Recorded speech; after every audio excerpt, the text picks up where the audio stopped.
Hey, my name is Steven Kolchitsky, creator of Galicia Archives.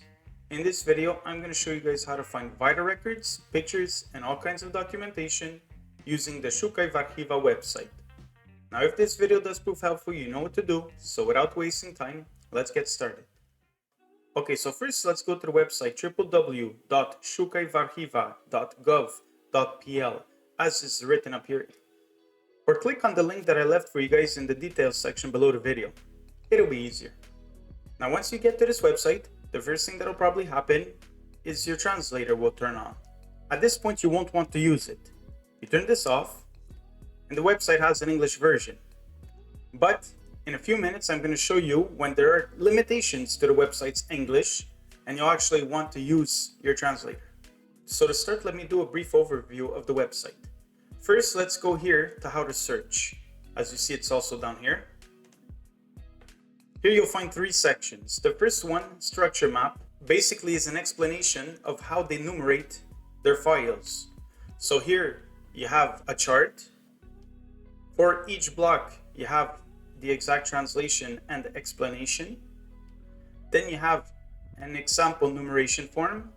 And underneath, well, we have an explanation for each number in this numeration form. So maybe this might be interesting for you. Now let me show you why you should prioritize the website's English over Google's translator. Look at the way each block is titled in each point form.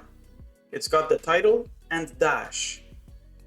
If I were to turn on Google's translator by coming here, putting this back to Polish, and the translator popping up automatically, if I put it to English and I scroll back down, look the way the titles changed in the second and fourth point. So the translator is not exact as the website's English version. I'm going to close this, put this back to English, and let's take a look at the second section, search. Here in the search section, it's basically an explanation of how to use this website, which I'm going to pretty much go over with you guys in a few minutes. Then in user account, it pretty much shows you what you could do when you have a user account. Now, at any point, to get out of wherever you are in the website and to come back to the main page, you click on the Szukaj w Archiwach logo up here, and it brings you back to the home page. Now let's go to About the Service.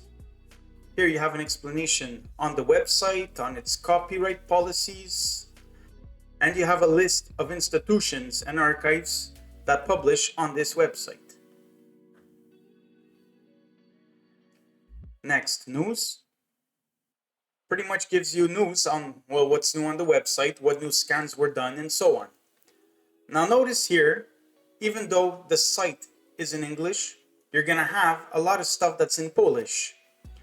Now this is a time when you'll probably want to use your translator if you want to read this. So you come up here, put this back to Polish, and your translator should again automatically come up. If it doesn't, click on the three dots here on the top right hand side, go down to settings, go to languages on the left, and scroll down to Google Translate and make sure this is turned on. And if the box just didn't pop up, well, you'll see this little symbol here, click on that, and you can put it to English. And to make it always come back to English, well, you're best off check this off here to make it always translate when the website is set to Polish.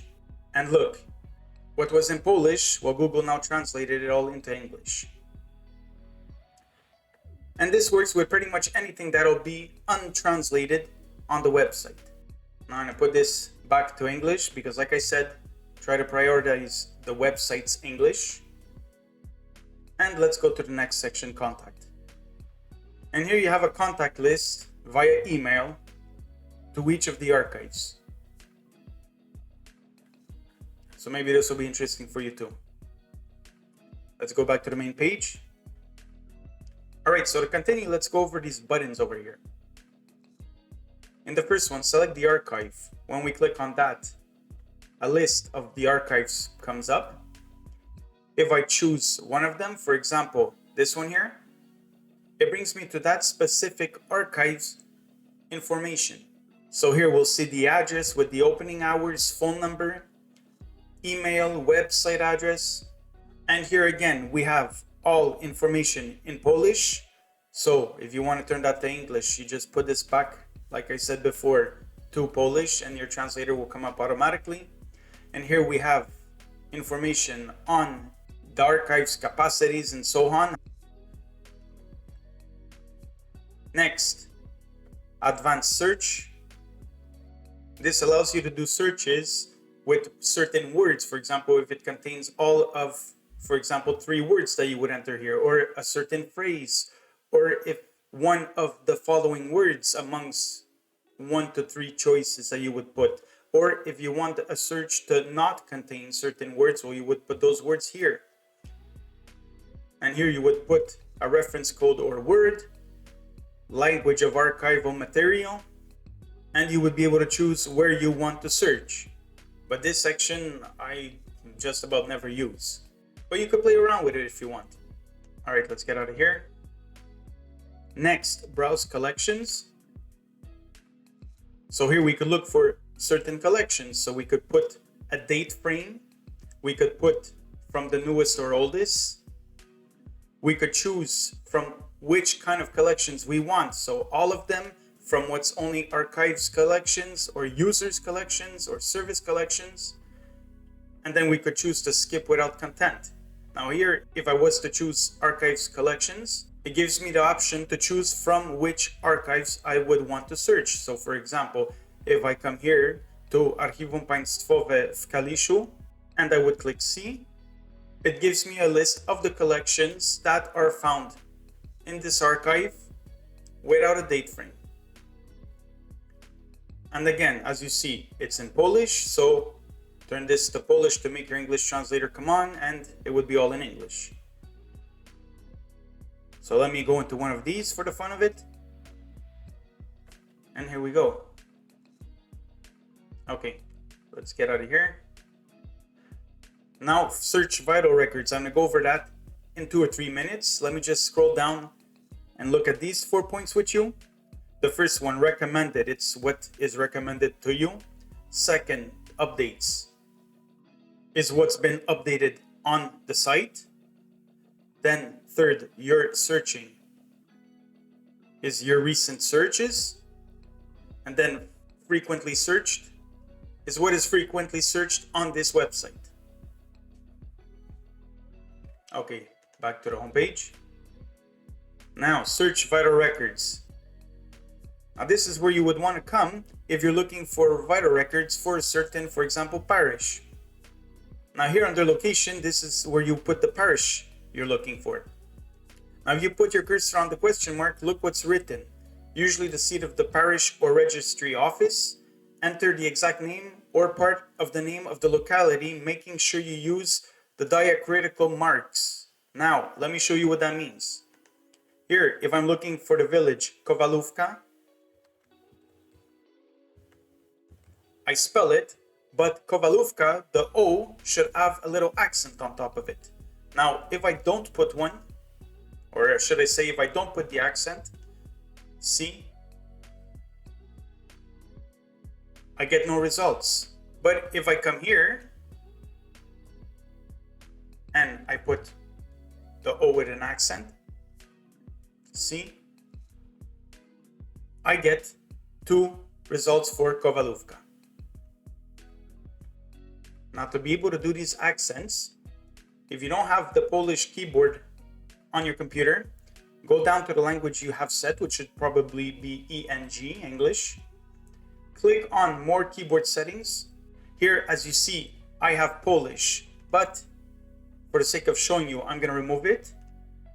And this is how you would go about adding the Polish language, for example. Click on add a language, POL, Polish comes up. Click on that, next, leave all as is, install, and let it download. And here we go, we have Polish installed. And we go down, click on this, change it to Polish, close this,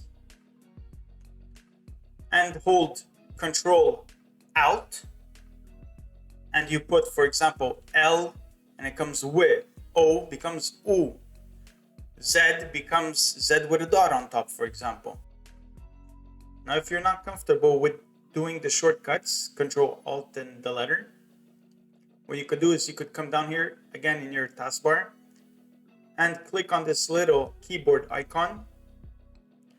You'll see here it's set automatically to Polish, and you click on the letter that you want to add the Polish accent to. So for example, if I would want to turn L into W or EU, click, hold, and there's your accent.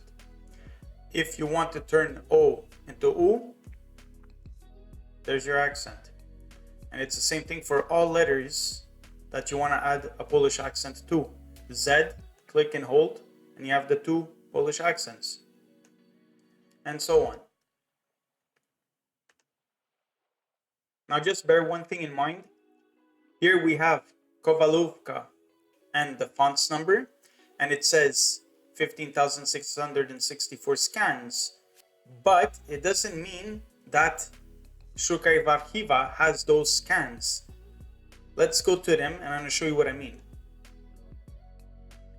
You see those 15,664 scans brings us to scans for the Archdiocese Roman Catholic of Lvov.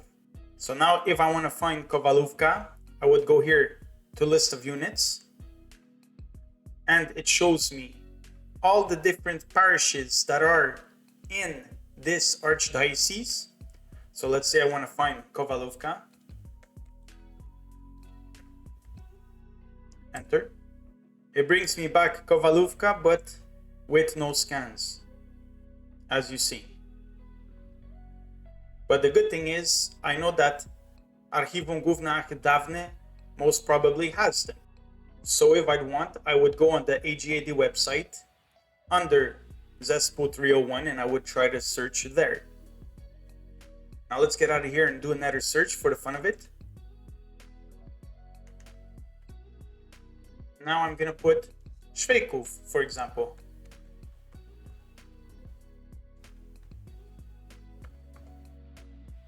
Enter, and I get two results. Let's see what this one has. 100 units over 1400 scans, 1463. And if I put Szwajków here,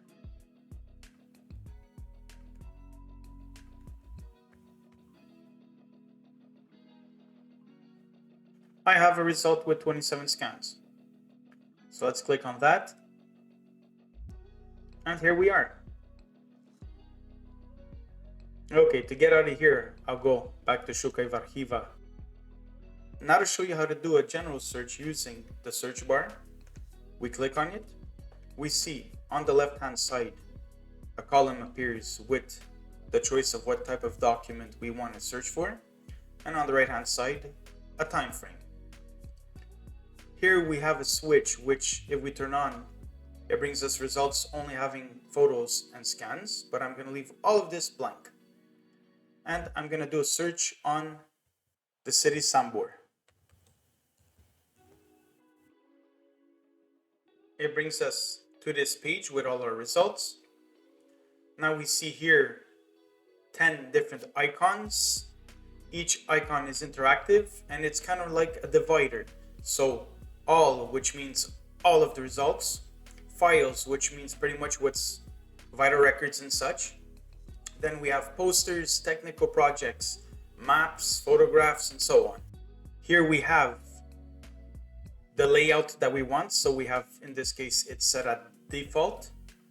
We could choose either from the newest or from the oldest. I'm going to choose from the oldest.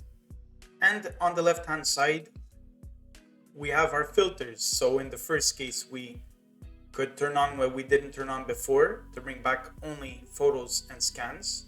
So if we turn this on, it brings us back results that are all scans and photos. And as you see here, the numbers went down a lot. Then we could do search only for what was said here in the title or name of the material. And here we could disable the tag search. Now the tag search is, if I scroll down, you see some of them will have something like this, but under tags, as you see here, for example. And it brings us back to the Sambor search in the tags. So if we don't want that, we would disable this.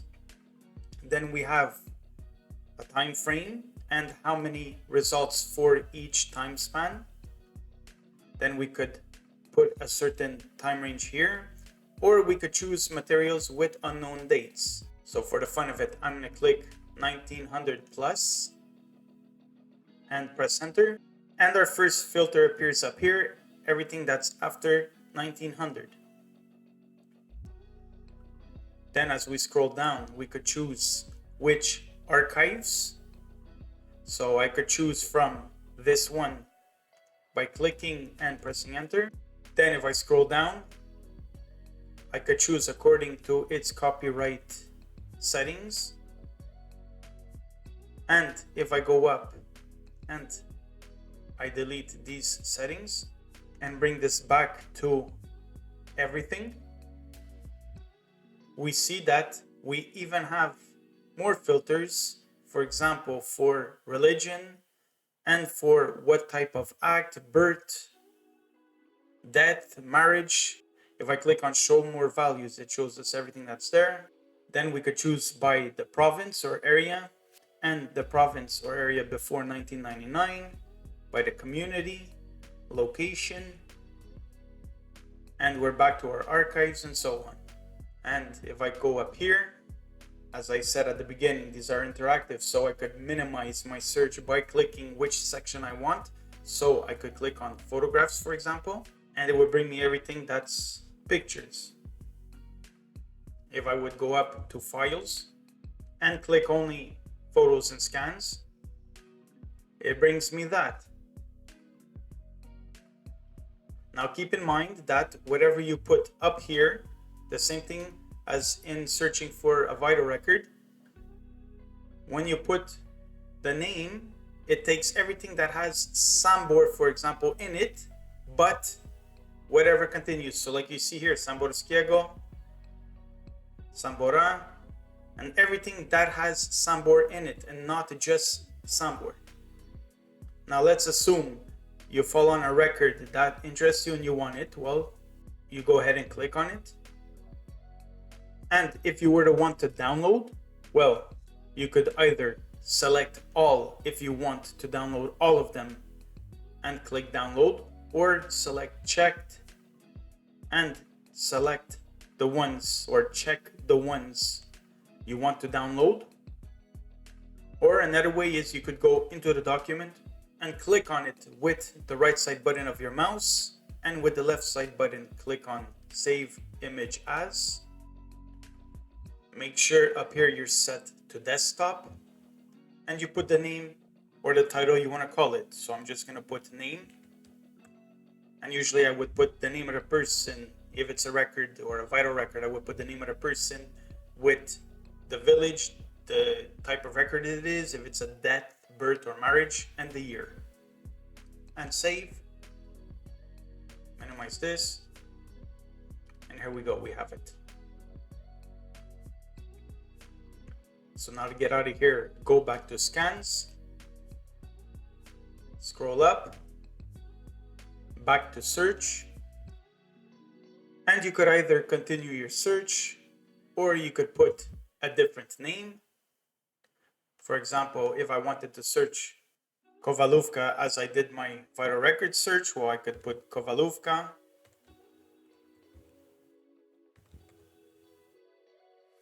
Enter. And it would bring me back a search on that. And again, as you see, indexes or tags, it doesn't search only in the title or name, it searches in all areas that it can. So I would go around and play with these settings here. And as I said before, this could also work with family names. So if I were to put Kowalski, enter, it brings me back a search that has everything which contains Kowalski in it. And again, as I said, not only the titles, but all areas of the search. And here I could go again with my separators. And that's pretty much it. Well, I hope this video was helpful. I hope it gave you a better understanding of how to use this website, if you do use it. And if you haven't used it before, well, I'm really glad I was able to introduce it to you. So if you like this video, you know what to do. Thank you for watching, and I hope to see you guys in the next video.